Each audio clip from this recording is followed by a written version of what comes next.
Nani anayeweza? Yesu muweza, muweza yote. Nani anayeweza? Yesu muweza, muweza yote. Nani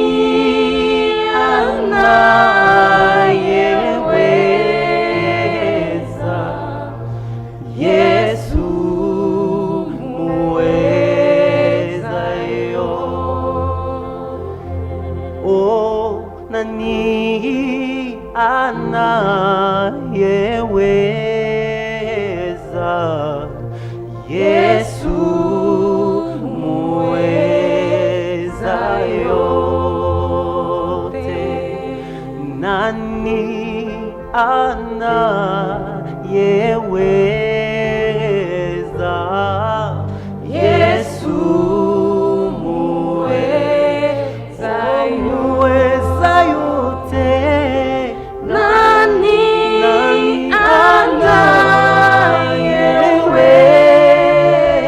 anayeweza? Yesu,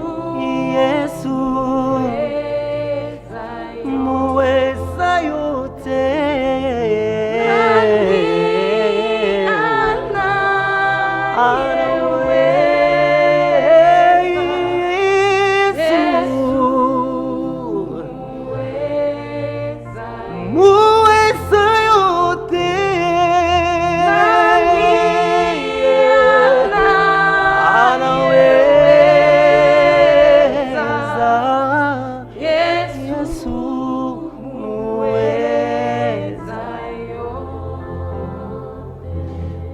Tu es Emmanuel, Emmanuel, mon ami, Emmanuel, mon ami. Ton amour me suffit, tu me suffis, mon ami, tu me suffis, mon ami. Tu es Emmanuel, Emmanuel, mon ami, Emmanuel, mon ami. Ton amour me suffit, tu me suffis, mon ami, tu me suffis, mon ami. Tu es Emmanuel, Emmanuel, oh Emmanuel, mon ami. Ton amour me suffit, tu me suffis, mon ami, tu me suffis, mon ami.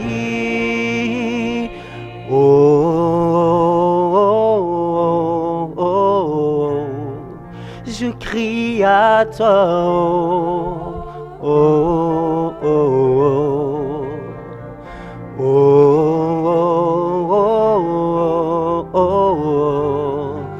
Je crie à toi.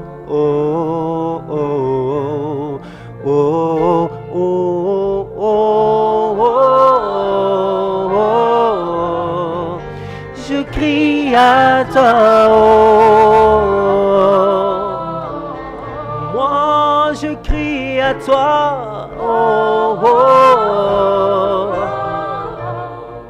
Je crie à toi. Moi je crie à toi.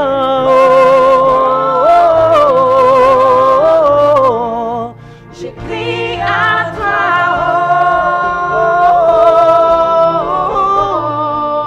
Je crie à toi.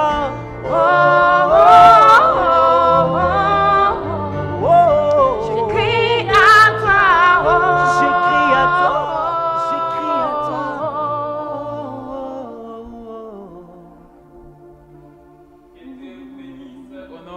paix de notre Seigneur et Sauveur Jésus-Christ. Amen.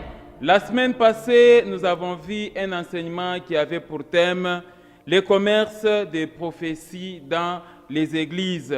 Amen, amen.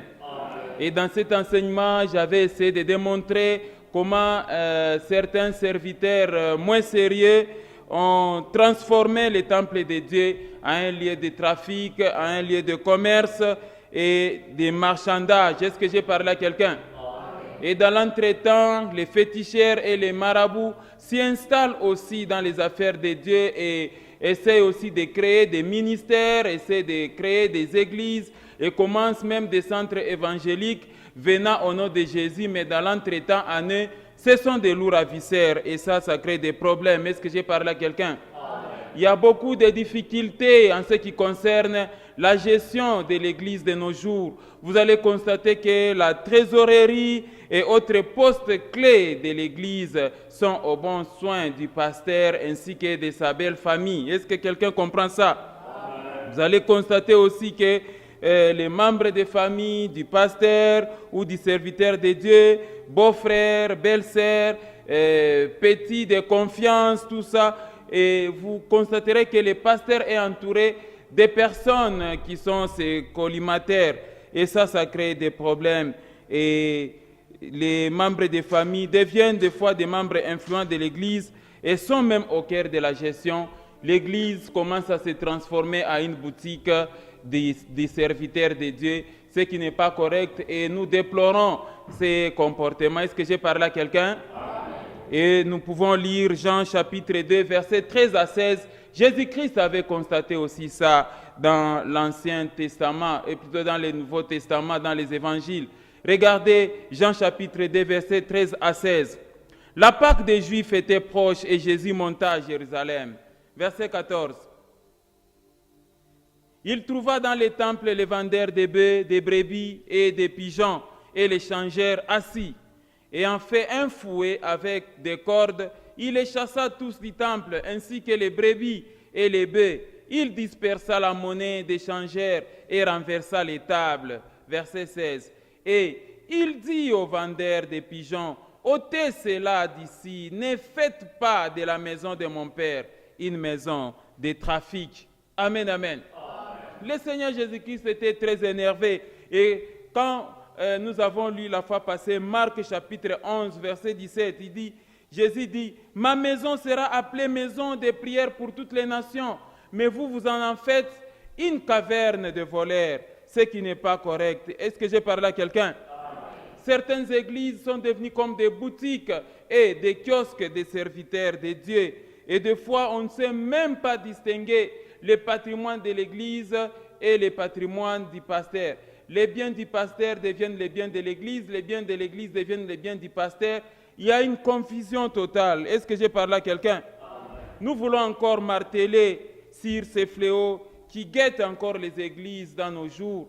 Vous devez comprendre, mon frère, ma sœur, que de nos jours, les prophéties et les messages prophétiques font l'objet des ventes, font l'objet des marchandages, des négociations et même des trafics dans l'Église, ce qui n'est pas correct. Est-ce que j'ai parlé à quelqu'un?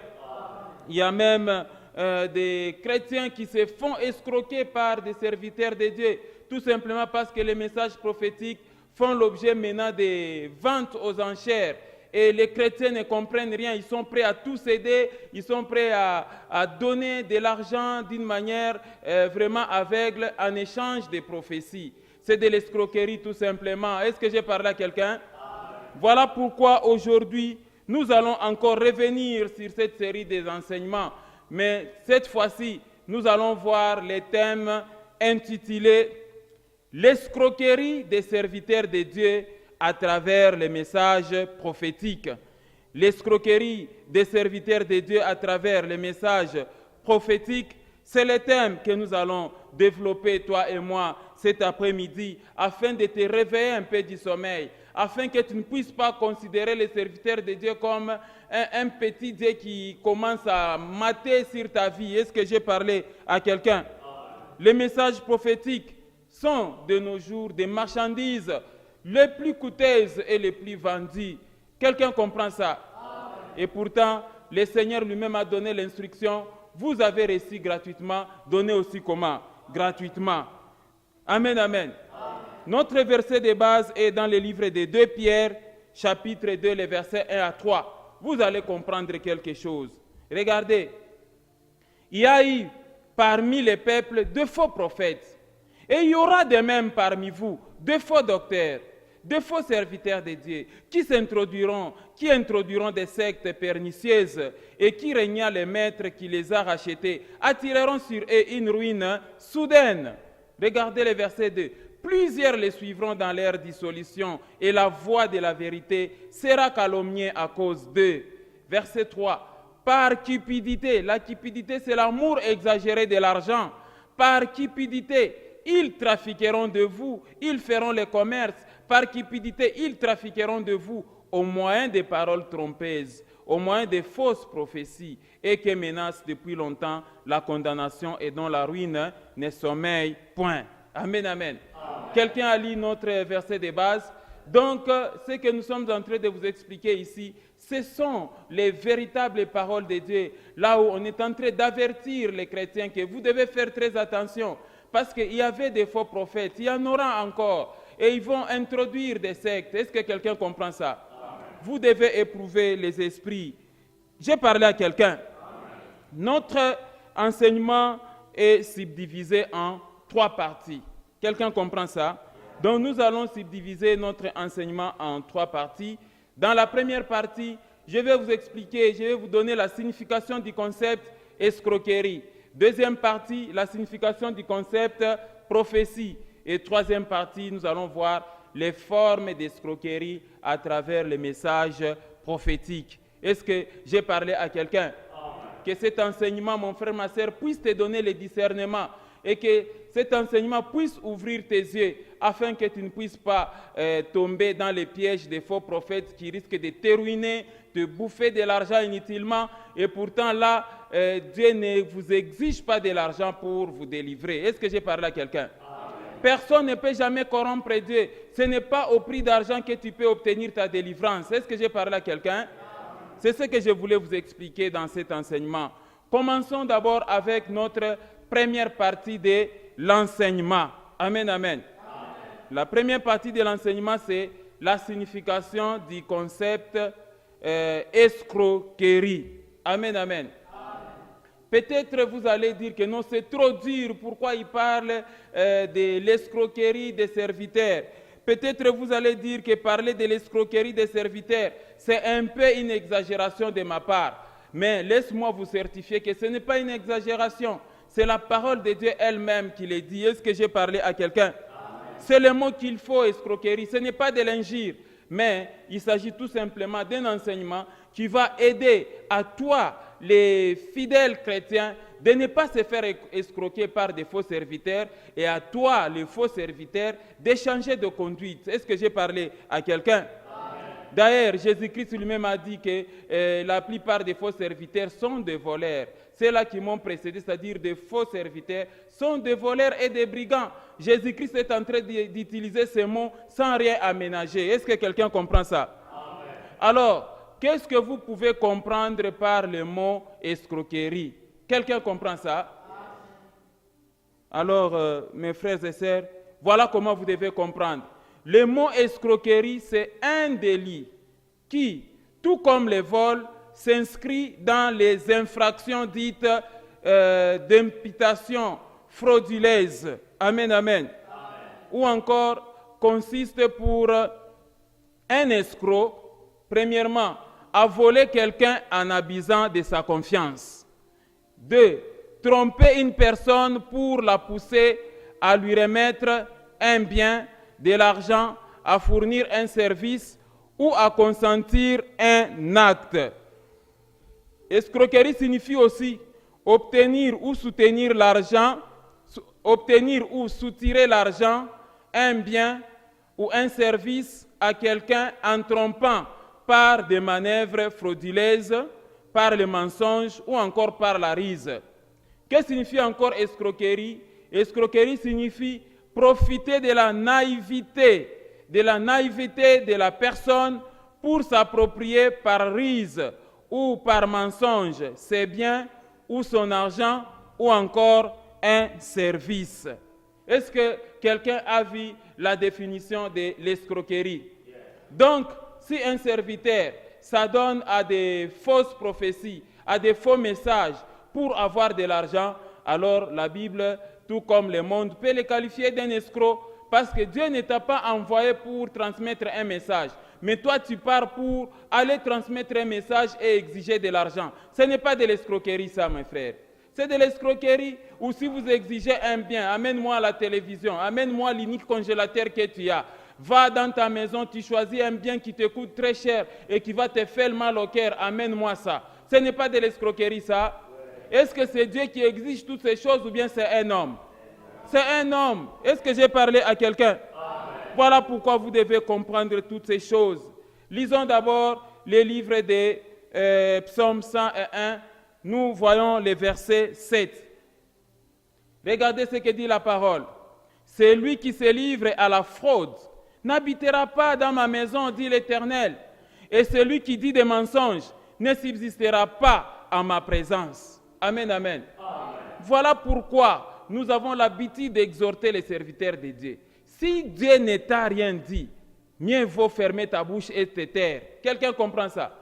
Et non pas aller au nom de Dieu, non, voilà, le Seigneur m'a dit, le Seigneur m'a montré, j'ai vu le Seigneur me parler et me dire ceci, alors que le Seigneur ne t'a pas dit. Ça s'appelle quoi? Mensonge. Et nous venons de voir la définition de l'escroquerie, que si vous trompez pour obtenir l'argent, pour obtenir un service ou encore pour pousser quelqu'un à consentir un acte, c'est de l'escroquerie. Et c'est ce que font les faux prophètes. Est-ce que j'ai parlé à quelqu'un? Donc, beaucoup de faux prophètes disent des mensonges. Ils profitent de la naïveté des chrétiens. On a affaire à des chrétiens qui ignorent la parole de Dieu, des chrétiens qui ne lisent pas la parole de Dieu, des chrétiens qui sont prêts à être trompés par n'importe qui et par n'importe quoi.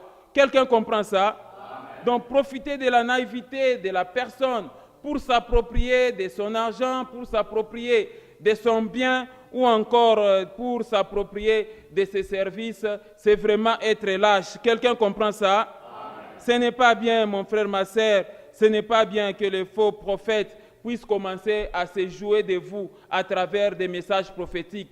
N'est-ce pas ça a été des avertissements avant que notre Seigneur Jésus-Christ ne monte à la croix? Il avait dit, gardez-vous des faux prophètes, ils viendront en peau de brebis, mais au-dedans d'eux, ce sont des loups ravisseurs.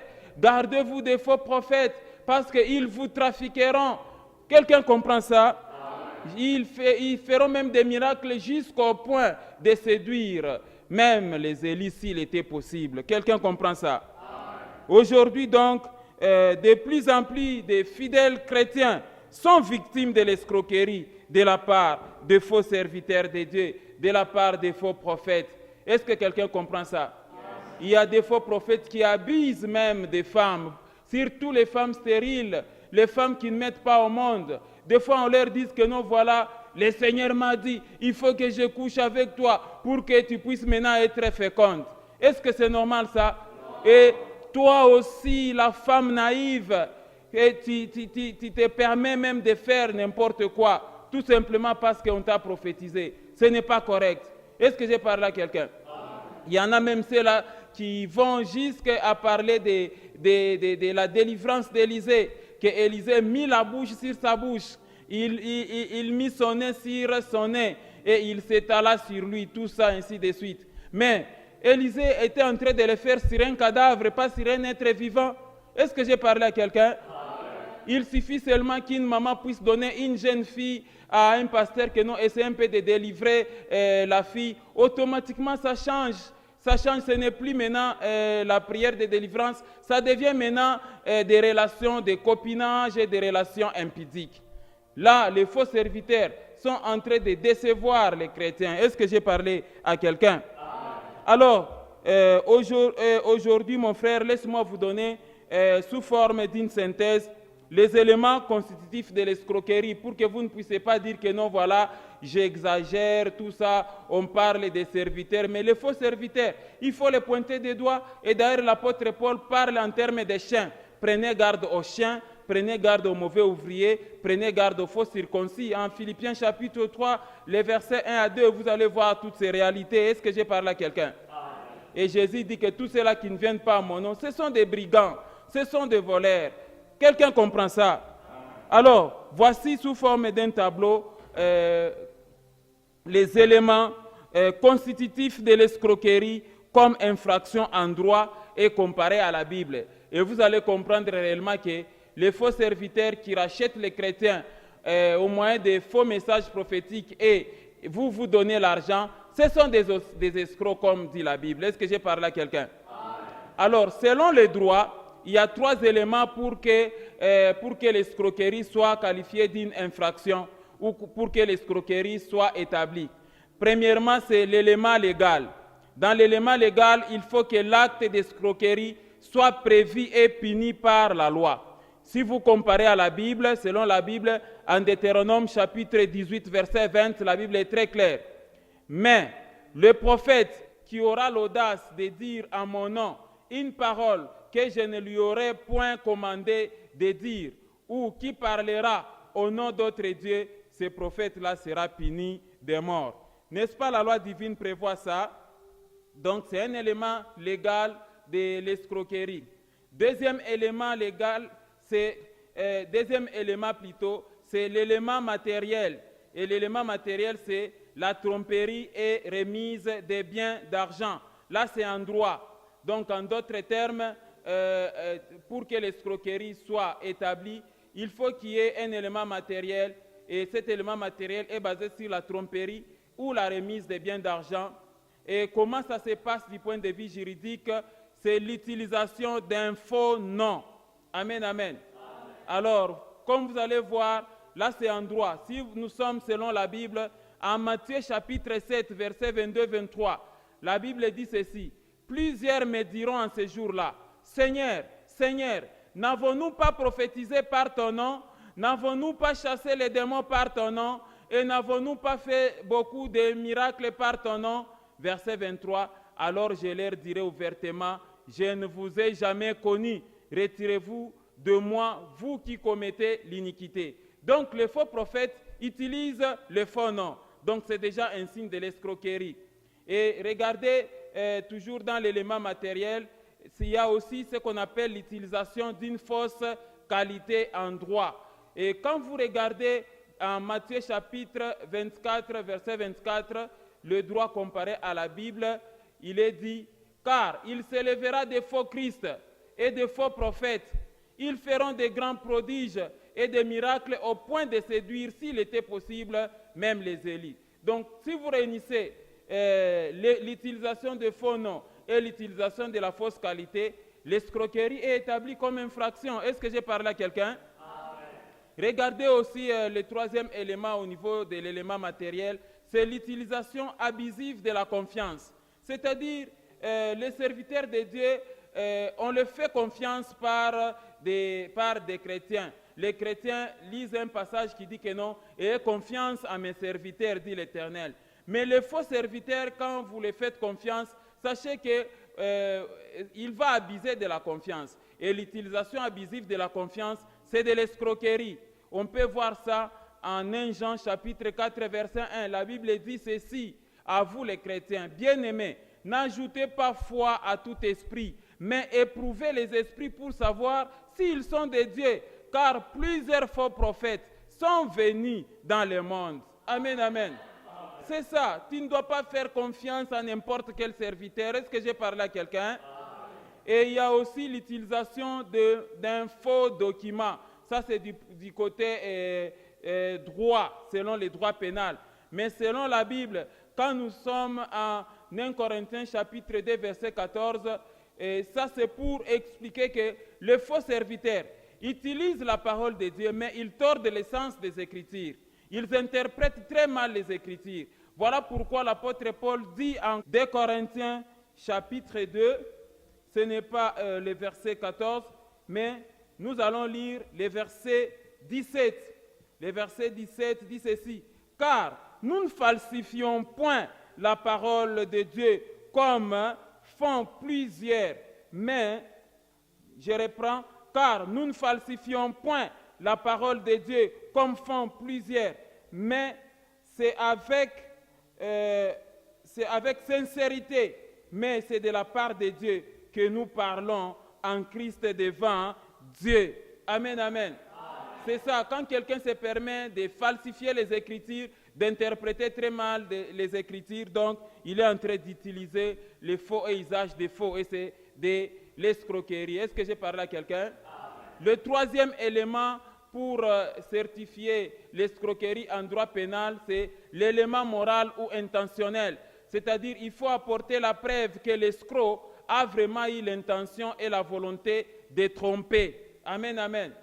Et je vais vous donner l'exemple d'un prophète qui a trompé un prophète et d'une manière intentionnelle et avec la volonté. En 2 Rois chapitre 13, versets 17 à 18, là où on parle d'un jeune prophète et d'un vieux prophète.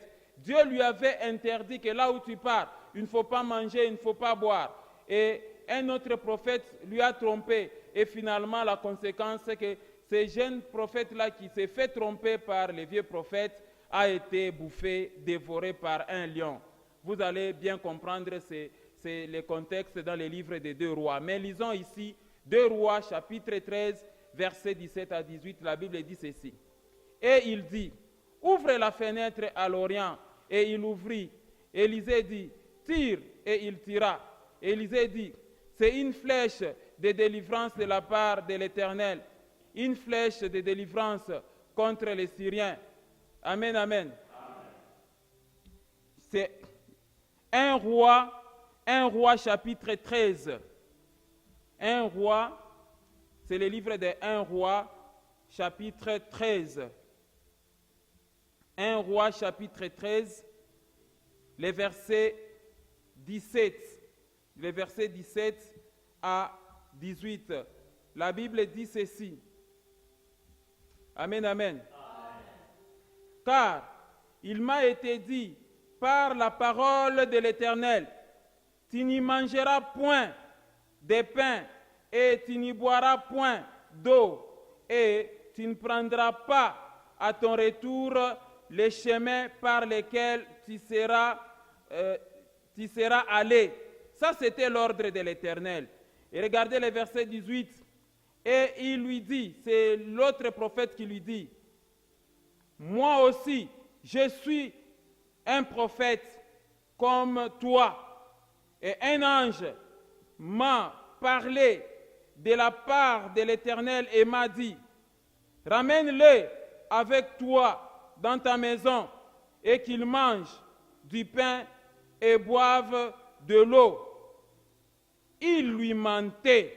Amen, amen. Ça, c'est vraiment un faux prophète, un vieux faux prophète, en train de mentir un autre prophète. Est-ce que j'ai parlé à quelqu'un? Donc, il arrive des fois qu'un prophète se fait mentir par un autre prophète. Là, c'est la naïveté. Parce que les jeunes prophètes, il avait reçu l'ordre du Seigneur que là où tu es en train de partir, il ne faut pas manger, il ne faut pas boire et ne retourne pas sur les chemins d'aller. Mais il trouve là un vieux prophète qui lui dit que moi aussi je suis un prophète comme toi. Le Seigneur m'a dit que amène-moi ces messieurs-là, qu'ils mangent, qu'ils boivent et qu'ils retournent par les mêmes chemins. Et conséquence, l'homme a été dévoré par les lions. C'est la même chose avec toi les chrétiens qui se fait tromper par des faux prophètes. Sache que tu n'auras jamais de résultats positifs parce que dans les fausses prophéties, l'Éternel n'y est pas. Est-ce que j'ai parlé à quelqu'un? Voilà donc comment il faut prouver l'escroquerie. Et donc, si un serviteur de Dieu se donne à tromper, à donner des faux messages, tout ça, du point de vue du droit pénal ici au monde, et même du point de vue biblique, on peut dire que ce faux serviteur-là, c'est qui? C'est un escroc. Est-ce que j'ai parlé à quelqu'un? Et Dieu nous interdit la fraude et la cupidité dans les affaires. Amen, amen. Vous devez comprendre ces choses. Lisons un peu 1 Thessaloniciens, chapitre 4, le verset 6. Regardez, ce que Dieu veut, c'est que personne n'use envers son frère de cupidité et de fraude dans les affaires, que ce soit les affaires religieuses, que ce soit les affaires dans ce monde. Regardez ce que Dieu dit, que personne n'use envers son frère de fraude et de cupidité dans les affaires. parce que le Seigneur tire vengeance de toutes ces choses, comme nous vous l'avons déjà dit et attesté. Est-ce que j'ai parlé à quelqu'un? Voilà, mon frère, ma soeur, comment il faut comprendre l'escroquerie. Et la parole de Dieu, elle est très claire à ce sujet. C'est que Dieu nous interdit de nous escroquer les uns les autres. Dieu nous interdit d'utiliser les messages prophétiques comme instrument d'escroquerie dans l'Église. Est-ce que j'ai parlé à quelqu'un? Passons rapidement à notre deuxième point de l'enseignement. Et notre deuxième partie de l'enseignement, c'est la signification du concept prophétie. Amen, amen. Je l'avais encore souligné la fois passée que vous devez comprendre la prophétie, c'est quoi.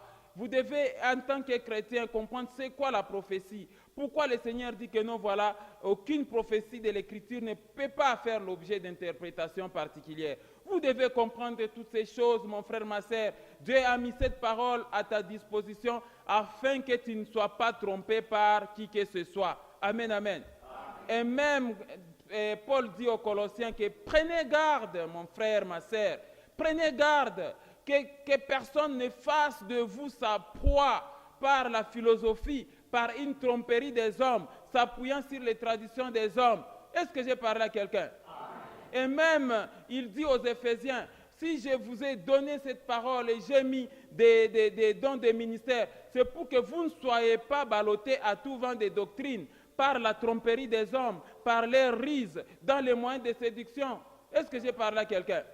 Comment expliquer qu'aujourd'hui les chrétiens se font tromper? On peut te faire boire n'importe quoi, on peut te faire manger n'importe quoi. Tout ça c'est quoi? À la recherche de la délivrance. Non, ce n'est pas correct. Est-ce que j'ai parlé à quelqu'un? Même l'unique congélateur que tu as, tu peux sacrifier ça. On t'escroque ça et puis tu restes maigre réduit. Tous les salaires partis. Ce n'est pas correct. Est-ce que j'ai parlé à quelqu'un? Alors, qu'est-ce qu'on entend par le concept prophétie? Il faut que tu comprennes ça. Le concept prophétie a deux volets. Le premier volet, c'est prophétie en tant que prédiction. C'est l'action d'annoncer par avance les événements, annoncer d'avance ce qui arrivera dans le futur. C'est aussi un avertissement. C'est ça le premier volet de la prophétie.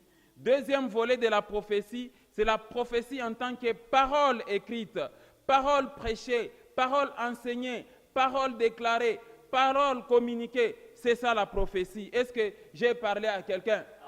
Voilà la vraie définition de la prophétie. Dans la prophétie, il y a la dimension prédiction, c'est-à-dire Dieu peut te dire quelque chose qui viendra demain, ou encore il y a aussi la dimension prédication, c'est-à-dire toutes les prédications que vous recevez chaque dimanche, les exhortations, tout ça. Ce sont les prophéties. Est-ce que j'ai parlé à quelqu'un?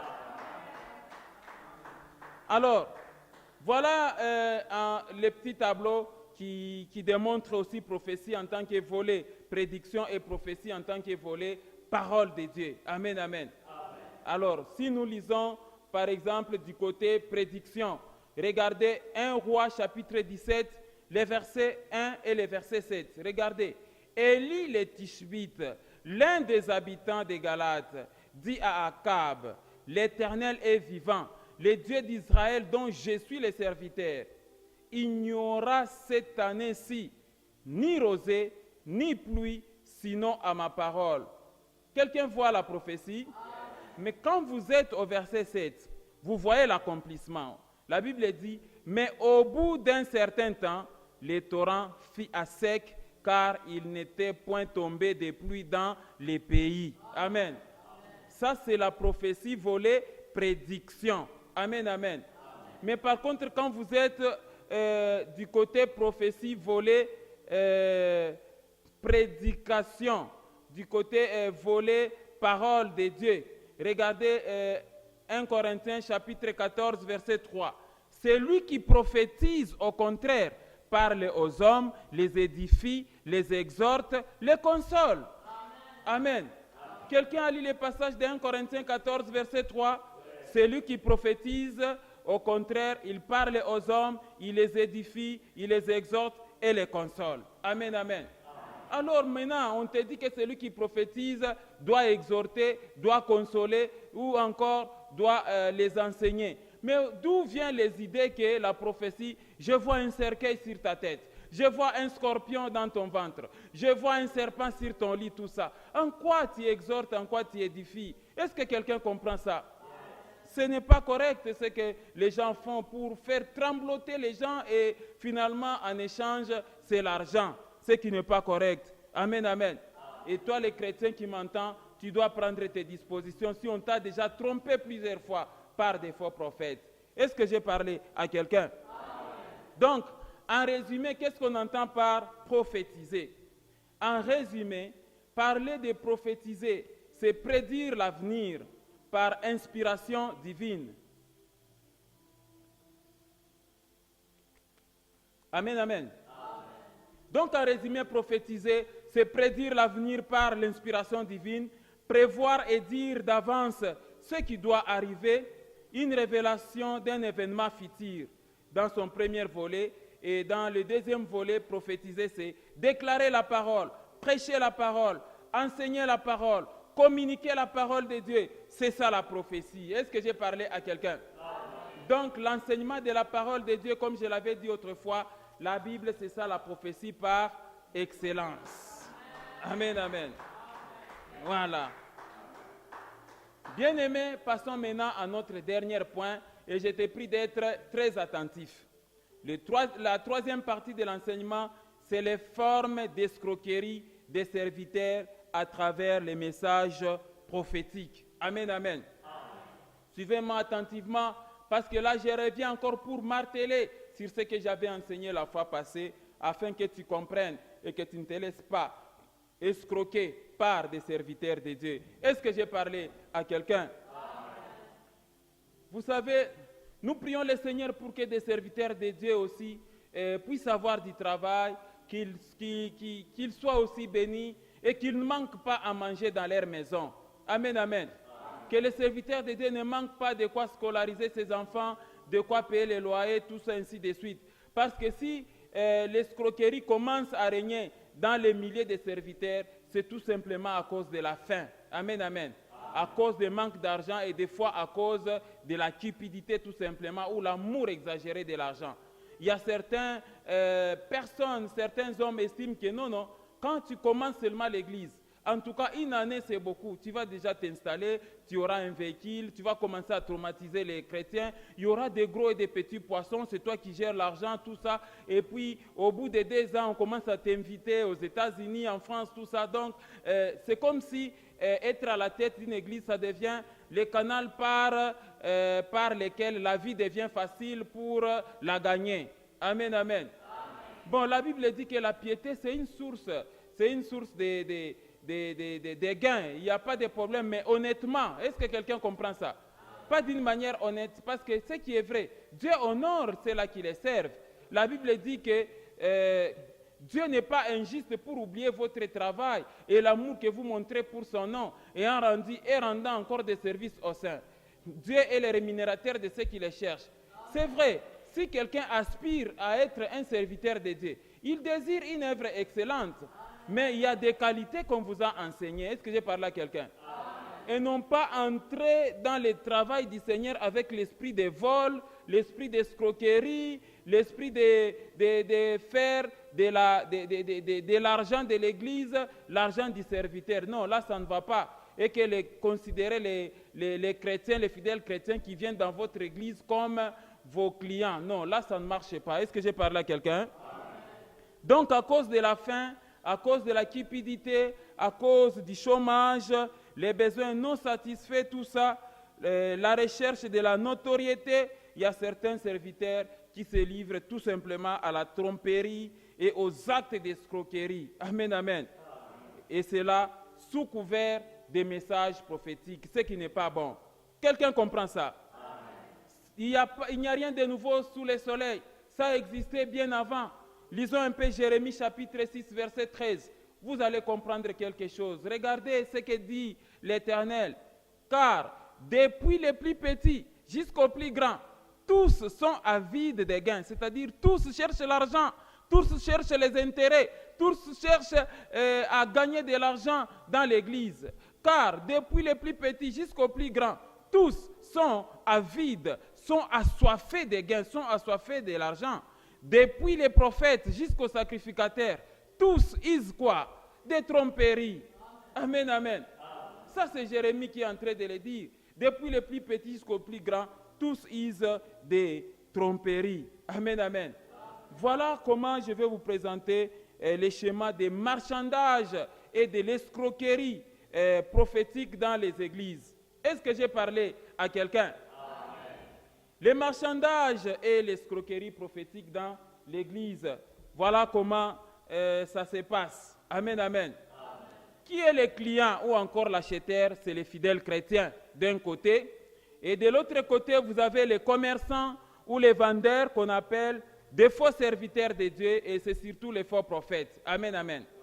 Alors les clients ou les acheteurs, les fidèles chrétiens, quels sont leurs besoins fondamentaux? Premièrement, c'est la recherche des bénédictions, c'est-à-dire les richesses et les biens matériels. Deuxièmement, c'est la recherche de délivrance. Et c'est là où on parle de l'esprit des morts ou de ceci, tout ça. On voit les pièges. Et enfin, ils cherchent aussi la protection. Amen, amen.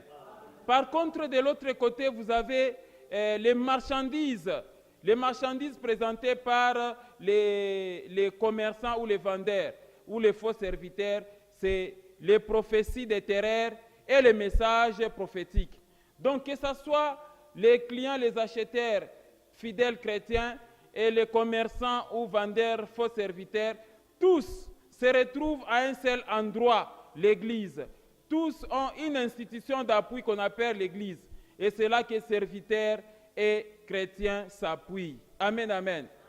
Voilà comment se présentent ces marchés-là. L'église devient comme un marché là où, quand les fidèles viennent, ils vont rencontrer les vendeurs qui sont les serviteurs de Dieu, en train de vendre les messages prophétiques, et ça devient comme la vente aux enchères. Est-ce que j'ai parlé à quelqu'un? Alors, sur base de tout ça, regardez la base prophétique, en résumé comment il faut les comprendre. C'est-à-dire, tous les messages prophétiques qui font l'objet des marchandages et d'escroqueries tournent autour de 3 éléments, autour de 3 choses. Premièrement, la recherche de la bénédiction. Amen, amen. Dans la recherche de la bénédiction, par exemple, voilà, tu auras de l'argent, tu auras la voiture, tu auras l'emploi, tu auras la maison, tu auras les diplômes, tu auras le voyage, et les chrétiens sont à la recherche de la bénédiction. Deuxième élément, c'est la recherche de la délivrance. Vous voyez, et de l'autre côté, on dit, voilà, je vois un esprit de mort, je vois les combats dans ta vie, je vois tes maladies, tout ça, le blocage, tout ça, les liens ancestraux, la pauvreté, la stérilité, tout ça, ainsi de suite, les combats, la technique. Et enfin, c'est la recherche de la protection. Dans la recherche de la protection, ça, on trouve surtout chez ceux qui sont nouvellement promis. Les riches, les commerçants, et c'est là où on leur parle des combats spirituels, on leur parle de la sorcellerie, et là, les riches sont à la recherche de la protection. Voilà les 3 éléments de base prophétiques. Est-ce que j'ai parlé à quelqu'un? Et dans tous les cas, les chrétiens ne recherchent pas les salis. Amen, amen. Ils ne recherchent pas les salis que nous obtenons par la foi en Jésus-Christ. Matthieu chapitre 6, verset 33 dit, « Cherchez premièrement le royaume et la justice de Dieu, et toutes ces choses vous seront données par-dessus. » Amen, amen. Les chrétiens ont renversé la hiérarchie des besoins. Quand nous allons à l'église, c'est pour d'abord chercher les salis de nos âmes. Ce n'est pas pour chercher les bénédictions, la délivrance et la protection. C'est d'abord les salis. La protection, je ne sais pas moi, la délivrance et les bénédictions, ça vient après. Quelqu'un comprend ça? Amen. Ce qui doit beaucoup préoccuper les chrétiens, c'est que d'abord, son âme doit être sauvée. Est-ce que j'ai parlé à quelqu'un?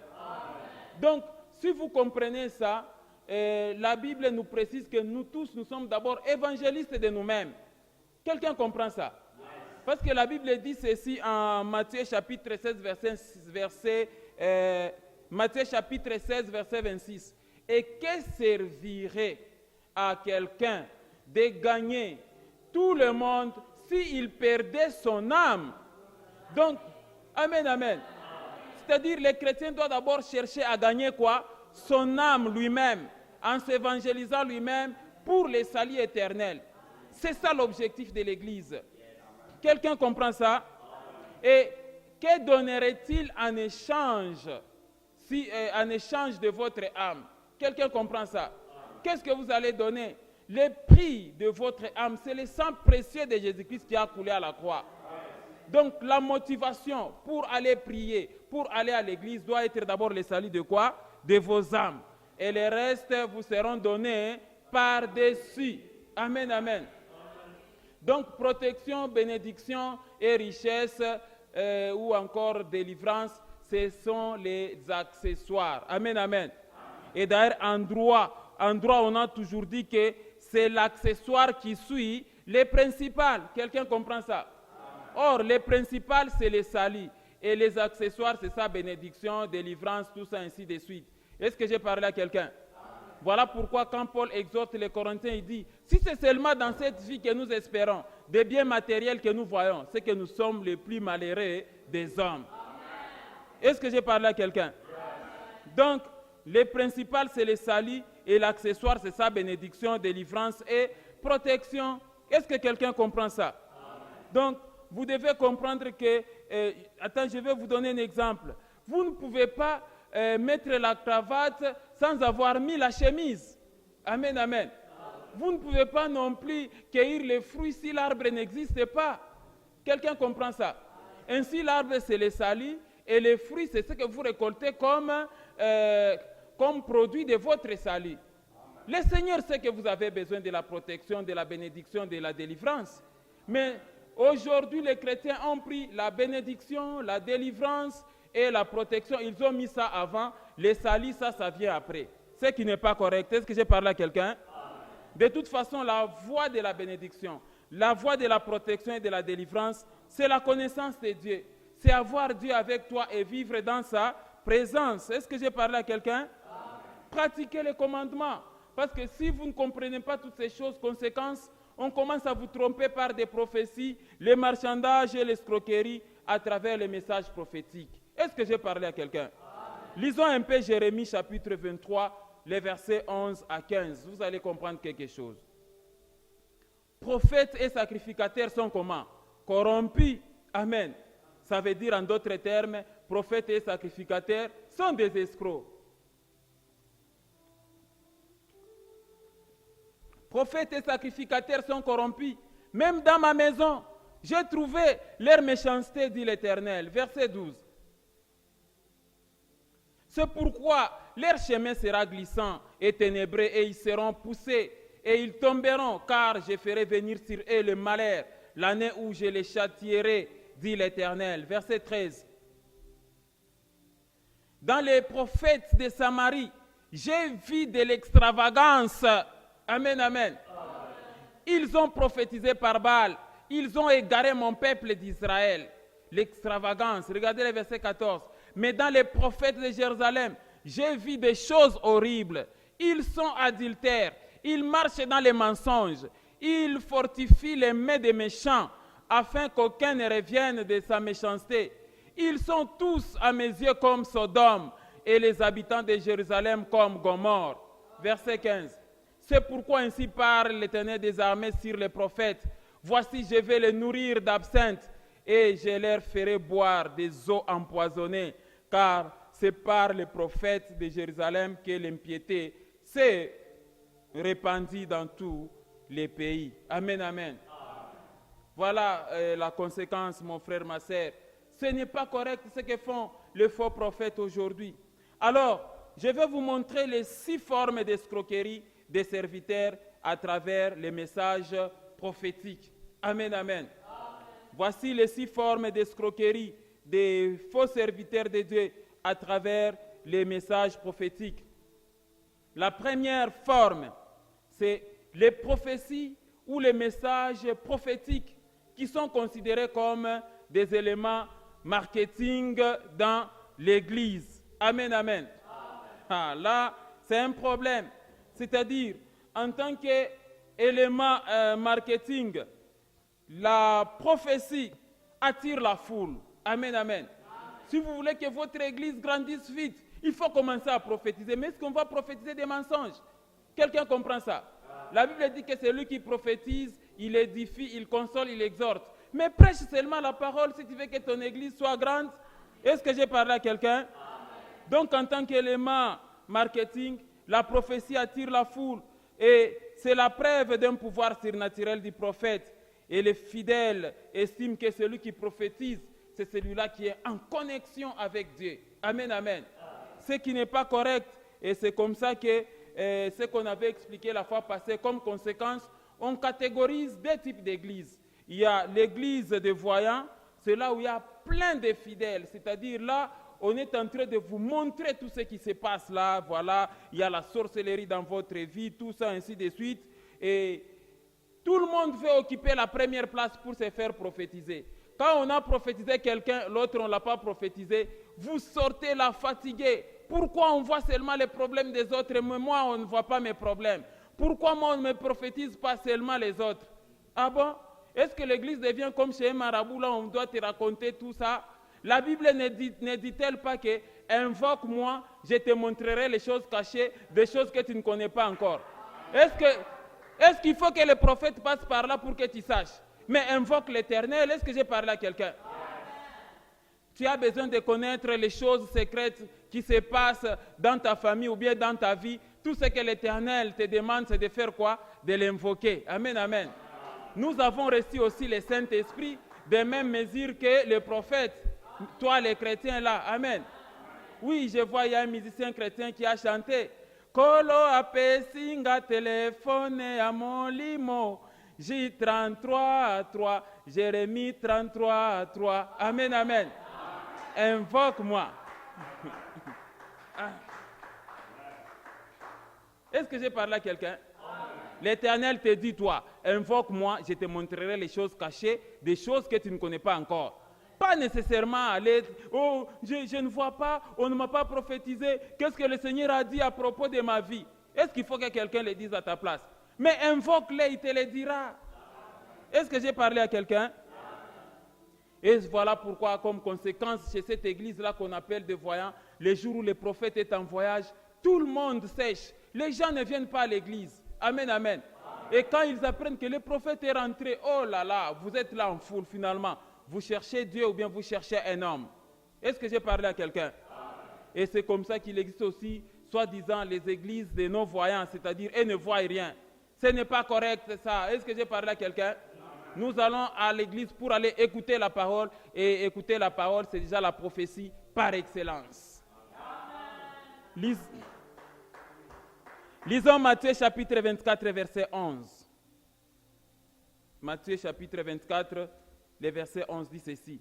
Plusieurs faux prophètes se lèveront et ils séduiront beaucoup de gens. Ce sont les paroles du Christ. Regardez le verset 24. Car il se lèvera de faux Christ et de faux prophètes. Ils feront de grands prodiges et des miracles au point de séduire, s'il était possible, même les élus. Amen, amen. Donc, mon frère, ma soeur, faites très attention, toi qui aimes les prophéties là. Est-ce que Barintabi Rico, tu étais à l'église. Mungu anasema kwa nini nje ya nyumba yetu? Qu'est-ce que Dieu a dit à propos de notre maison? Tu étais à la prière, tu étais à la montagne. Qu'est-ce que Dieu a dit? Oh, mais Dieu a déjà d'abord tout dit dans sa parole. Est-ce que j'ai parlé à quelqu'un?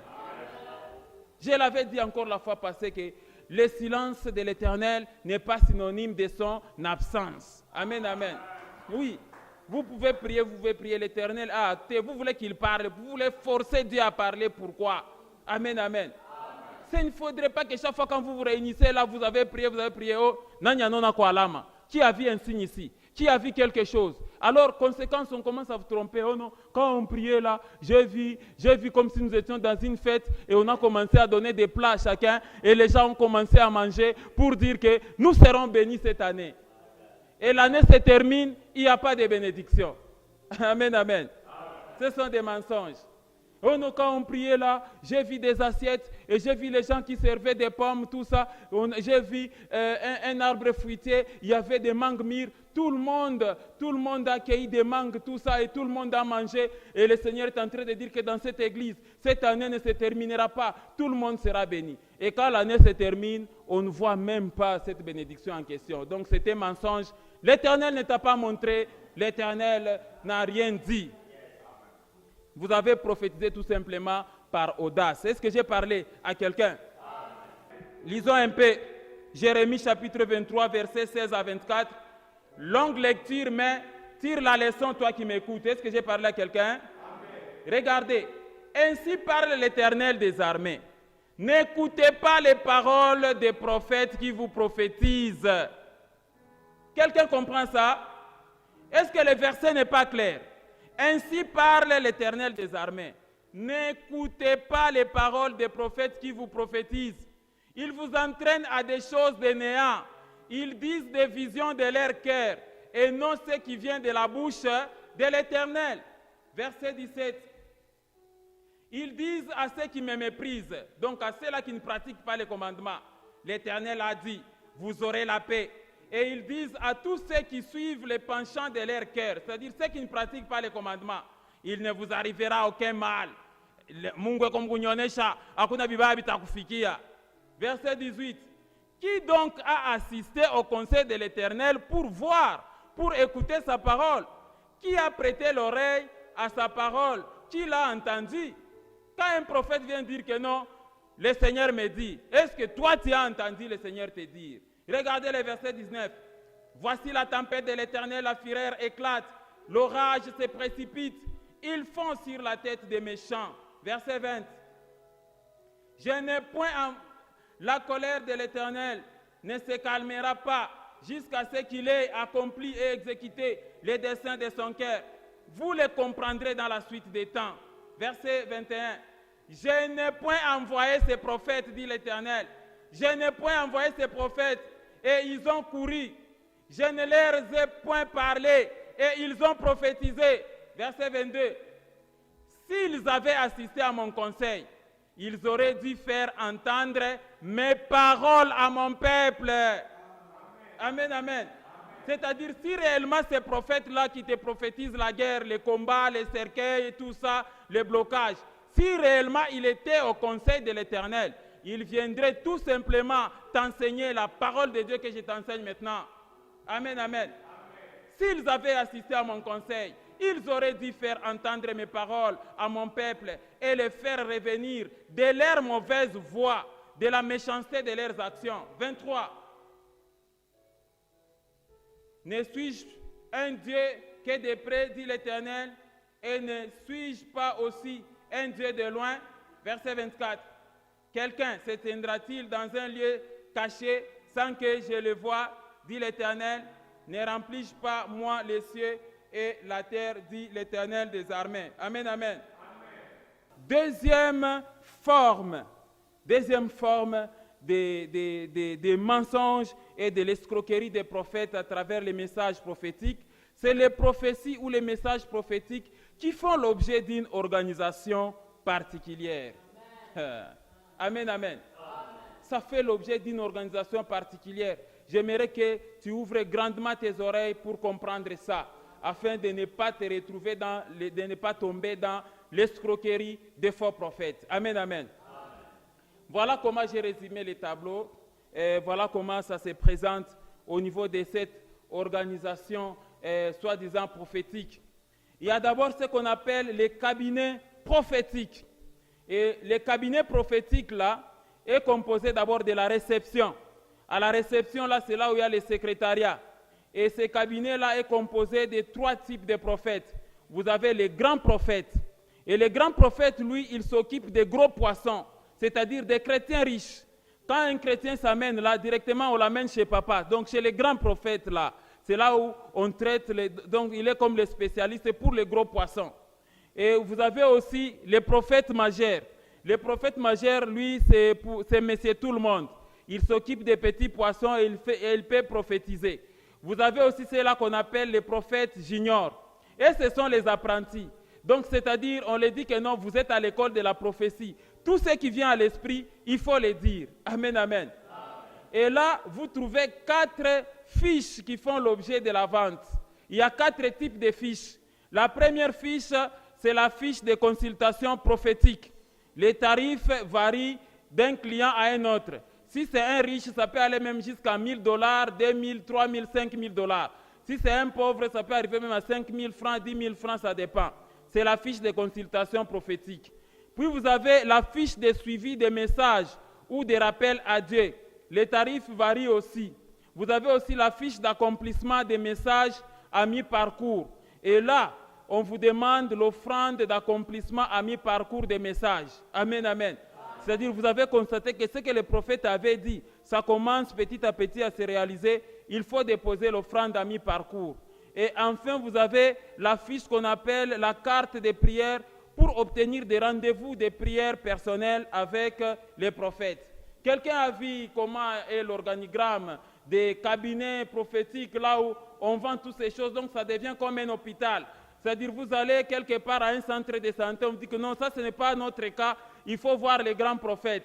Là, il faut qu'on vous amène maintenant soit à la polyclinique ou encore vous amenez chez un spécialiste. Amen, amen. Ce n'est pas correct ce que les gens font. Lisons un peu Jérémie 23, versets 25 à 40 rapidement. Vous allez comprendre quelque chose. J'ai entendu ce que disent les prophètes qui prophétisent à mon nom, les mensonges, disant « J'ai eu un songe, j'ai eu un songe ». Les versets suivants. Jusqu'à quand ces prophètes veulent-ils prophétiser les mensonges, prophétiser la tromperie de leur cœur? Verset 27. Ils pensent faire oublier mon nom à mon peuple par les songes que chacun d'eux raconte à son prochain, comme leurs pères ont oublié mon nom par Baal. Verset suivant. Que le prophète qui a eu un songe raconte ses songes et que celui qui a entendu ma parole rapporte fidèlement ma parole. Pourquoi mêler la paille au froment, dit l'Éternel? Ma parole n'est-elle pas comme un feu, dit l'Éternel, et comme un marteau qui brise les rocs? C'est pourquoi voici, dit l'Éternel, j'en vais aux prophètes qui se dérobent mes paroles l'un à l'autre. 31. Voici, dit l'Éternel, j'en vais aux prophètes qui prennent leurs propres paroles et la donnent pour ma parole. 32. Voici, dit l'Éternel, j'en vais à ceux qui prophétisent des songes faux, qui les racontent et qui égarent mon peuple par leurs mensonges et par leur témérité. Je ne les ai point envoyés, je ne les ai point donné d'ordre, et ils ne sont d'aucune utilité à ces peuples, dit l'Éternel. 33. Si ce peuple ou un prophète ou un sacrificateur te demande quelle est la menace de l'Éternel, tu leur diras, quelle est cette menace? Je vous rejetterai, dit l'Éternel. Verset 34. Et les prophètes, les sacrificateurs ou celui du peuple qui dira, menace de l'Éternel, je le châtierai, lui et sa maison. 35.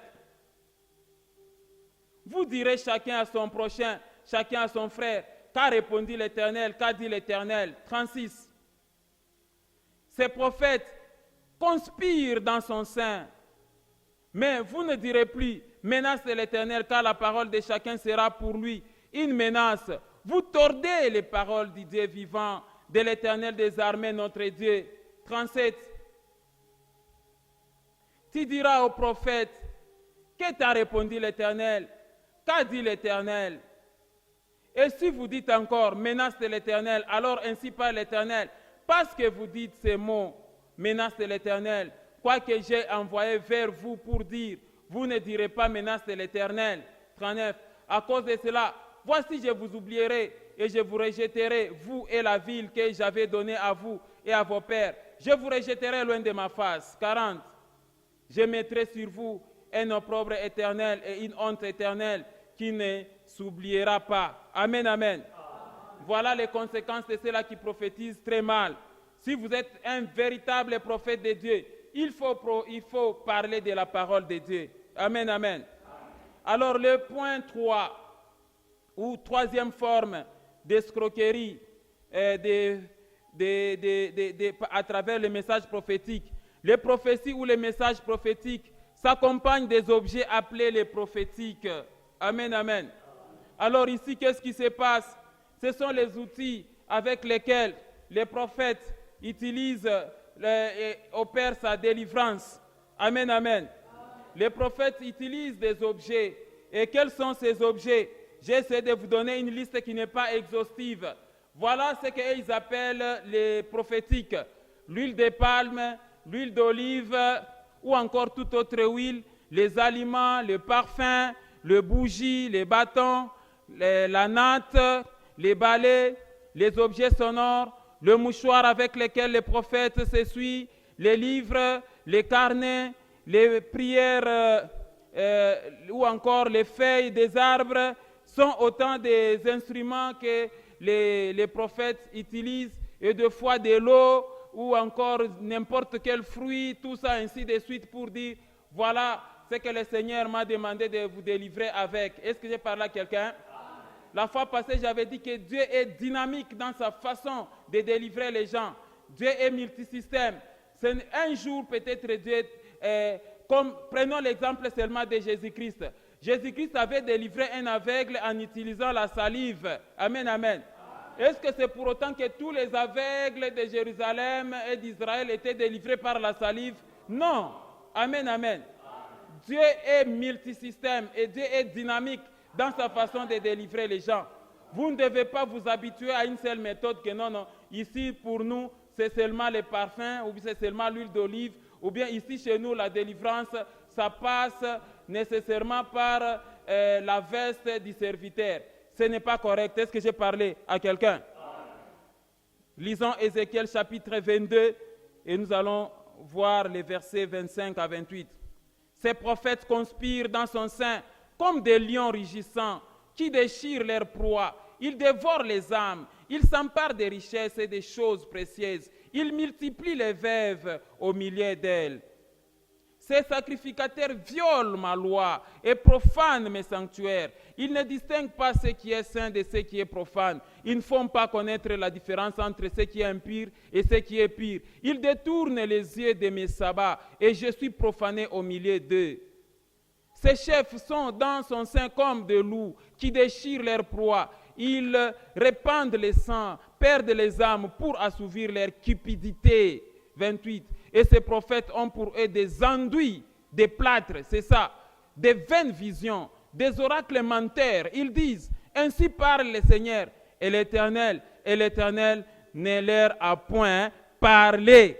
Amen, amen. N'est-ce pas, c'est clair, mon frère, ma sœur? Passons à la quatrième escroquerie. Quatrième forme d'escroquerie, c'est les prophéties ou les messages prophétiques comme instruments de terreur. Amen, amen. Ici, qu'est-ce qui se passe? Ici, le prophète dit, je vois un cercueil, je vois ceci, je vois, je ne sais pas moi, un serpent, je vois des cimetières, c'est ça les prophéties de terreur. Je vois un cercueil sur ta tête, je vois un serpent sur ton lit, je vois un scorpion dans ton estomac, je vois un esprit de mort, je vois un complot du monde des ténèbres. Et qu'est-ce qui est exigé ici? C'est l'offrande qui est exigée, c'est l'offrande de rachat, l'offrande saignante, l'offrande qui fait mal au cœur, ou encore un bien équivalent à la prophétie. Ça peut être téléviseur, congélateur, salle à manger, ou encore un bijou, tout ça ainsi de suite. Et les chrétiens déposent, amen, c'est de l'escroquerie. Est-ce que j'ai parlé à quelqu'un? Lisons le livre de Michée, chapitre 3, les versets 5 à 6, vous allez comprendre quelque chose. Ainsi parle l'Éternel sur les prophètes qui égarent mon peuple, qui annoncent la paix, si dans leur bouche leurs dents ont quelque chose à mordre, et qui publient la guerre, si on ne leur met rien dans la bouche. Oh là là. Verset 6, à cause de cela, vous aurez la nuit et plus de visions, vous aurez les ténèbres et plus d'oracles, le soleil se couchera sur ces prophètes, les jours s'obscurcira sur eux. Est-ce que j'ai parlé à quelqu'un? Ne te laisse pas escroquer, mon frère, ma sœur. Quelqu'un comprend ça? Alors, cinquième et avant-dernière méthode, c'est les prophéties ou les messages prophétiques des faux espoirs. Amen, amen. Là, les prophètes jouent avec la psychologie des chrétiens. Et j'avais donné l'exemple autrefois, on te dit, non, voilà, kumba yango na molimo, kumba na molimo, okozwa mutuka. Amen, amen. Voilà, allez, fais comme ça, tu auras une voiture. Fais comme ça, je te vois décoller dans l'avion. Fais comme ça, je vois le Seigneur te vous donner des passeports à tout le monde, tout ça, vous allez voyager. Mais toi, le prophète qui est en train de prophétiser les voyages et les passeports, et que si tous les chrétiens voyageaient, ton église va rester vide. Amen, amen. Tu vas rester avec qui dans l'église? Mungu wako mkunyonesha, mimi na ma passeport ya mingi kunanguka sa mvula. Je vois des passeports tomber et je vois des passeports que Dieu est en train de donner pour ainsi dire qu'il y aura des visas. Je vois une rivière et j'ai vu cette rivière-là être éclatée en deux, les chemins ouverts. Donc beaucoup de chrétiens vont voyager ici. L'église va rester vide, mon frère, avec ta prophétie. Est-ce que j'ai parlé à quelqu'un? Voilà les tableaux donc, que je vous présente ici pour les prophéties des faux espoirs. Tu vas voyager, tu auras les visas, tu auras les passeports, tu vas te marier, tu auras un véhicule, tu auras de l'emploi, tu auras ceci. Et qu'est-ce qui est exigé comme offrande? C'est offrande de scellage du message. Amen, amen. C'est de l'escroquerie pure et simple. Est-ce que j'ai parlé à quelqu'un? Lisons Lamentations chapitre 2, verset 14. Tes prophètes ont eu pour toi des visions vaines et fausses. Ils n'ont pas mis à nu ton iniquité afin de détourner de toi la captivité. Ils t'ont donné des oracles mensongers et comment? Trompeurs. Est-ce que j'ai parlé à quelqu'un? C'est comme ça que tu attends, ça ne se réalise pas. Enfin, dernière forme de mensonge prophétique, c'est les prophéties ou les messages prophétiques par aliénation. Amen, amen. Alors ici, qu'est-ce qui se passe, mon frère, ma sœur? C'est quand ce que le prophète t'a prophétisé, ça s'est réalisé, automatiquement tu deviens esclave du prophète. Et ça s'appelle la dépossession. Là, le chrétien n'est plus libre. Est-ce que j'ai parlé à quelqu'un? Le chrétien n'est plus libre. Là, le prophète commence à te dire, c'est dans mon alliance que tu as eu tout ça. Le jour où tu oseras me quitter, tu verras ce qui va t'arriver.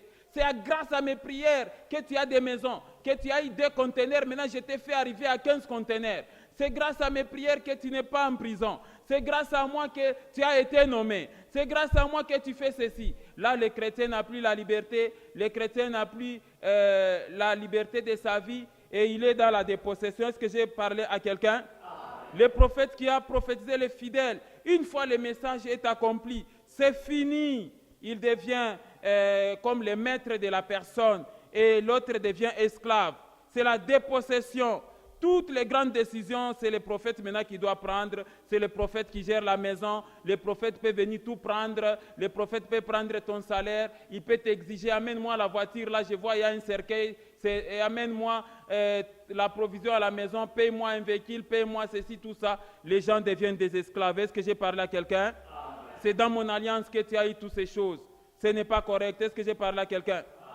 Il y a beaucoup de commerçants qui sont tombés en faillite à cause des faux prophètes. Est-ce que j'ai parlé à quelqu'un? Lisons Actes chapitre 20, verset 33 à 34.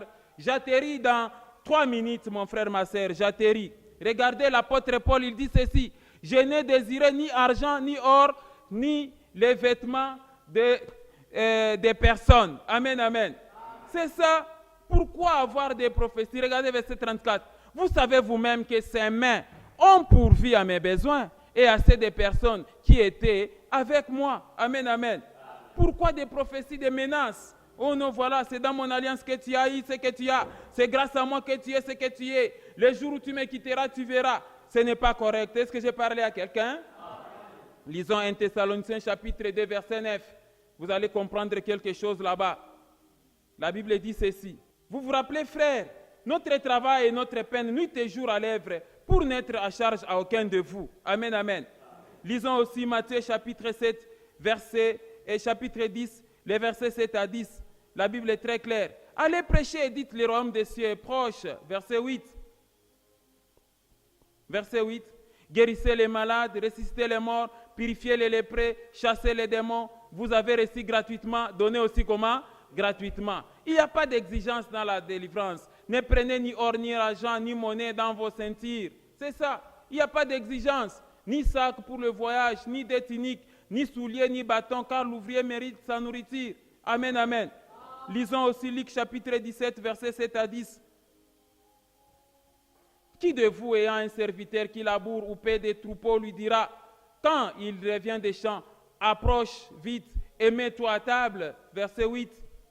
Ne lui dira-t-il pas au contraire, prépare-moi à souper, ceins-toi et serre-toi jusqu'à ce que j'aie mangé et bu, après cela, toi tu mangeras et boiras. 9. Doit-il de la reconnaissance à ses serviteurs parce qu'il a fait ce qui lui a été ordonné? Vous de même, quand vous avez fait tout ce qui vous a été ordonné par Dieu, dites, nous sommes des serviteurs inutiles. Nous avons fait ce que nous devions faire. Amen, amen. Voilà, mes frères et sœurs, l'enseignement. Quelles sont les recommandations du Seigneur? Lisons Jérémie 14, versets 12 à 14. S'ils gênent, je n'écouterai pas leurs supplications. S'ils offrent des holocaustes et des offrandes, je ne les agrée pas, car je vais les détruire par l'épée, par la famine et par la peste. Verset 13.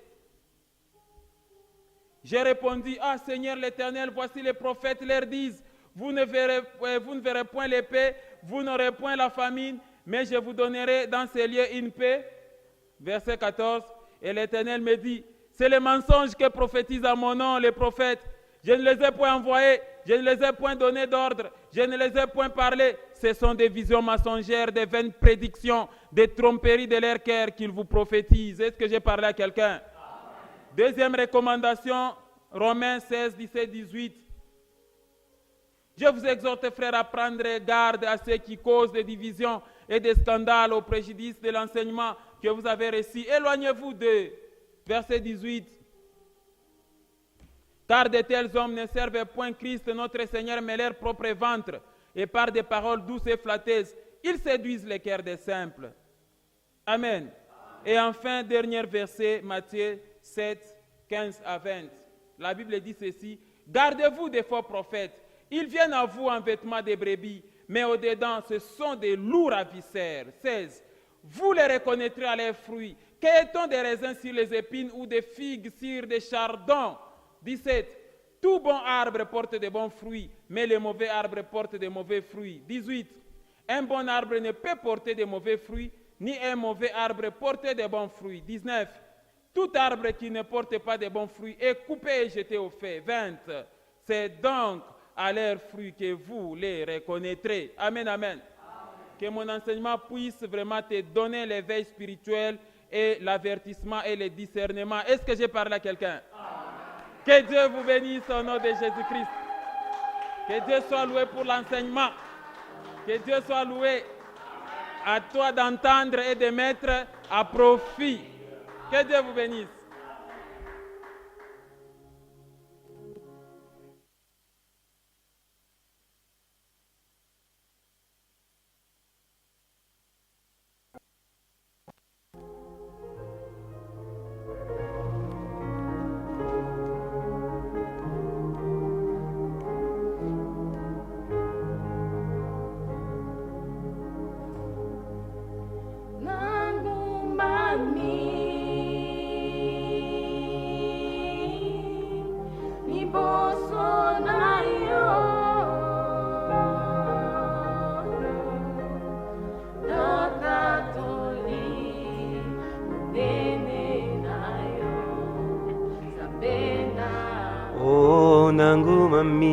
Nangu mami, Yahweh, nangu mami,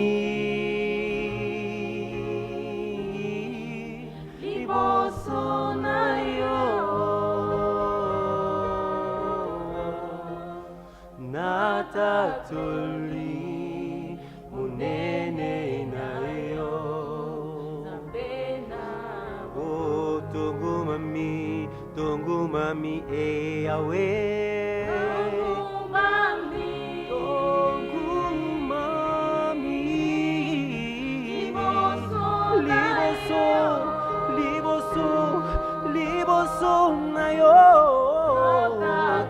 Toli nene nayo zapenda oh nangu mami Yahweh nangu mami liboso